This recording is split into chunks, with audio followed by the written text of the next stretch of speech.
So here we are at the National Gallery on the Mall in Washington, D.C. And it was 25 years ago here at this building that I met Jack. It was the fall of 1984, Thanksgiving weekend. And my parents had come down from upstate New York for Thanksgiving.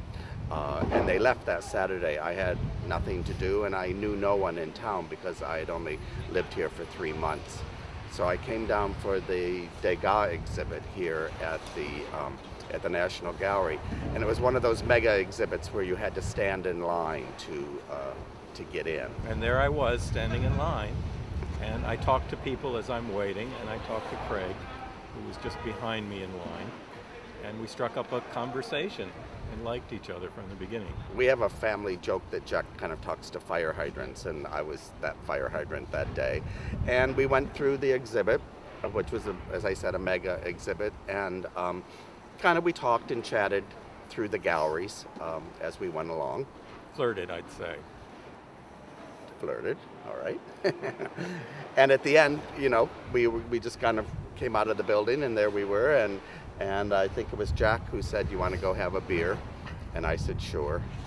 So we went over to Mr. Henry's over on the hill. Up on Pennsylvania Avenue. We're not even sure Mr. Henry's is there, so if it's not, we lasted longer than Mr. Henry did. And we went back to your... Yeah, I invited him back. I thought I was doing something very nice. My mom had left behind all the Thanksgiving leftovers, the dressing and the gravy and the turkey, and I said, "Oh, come on back." I was living over at Foggy Bottom then. I said, "Come on back and tonight and have some leftovers." And they were terrible. They weren't terrible. They were very good. But obviously they weren't 25 so, years they weren't so later. terrible that he didn't come back. I'm the cook, and he's cleaning up after me. Yeah, so all worked out well. It all worked out. And so the National Gallery here on the Mall is always been kind of a special place for us because it's where we met.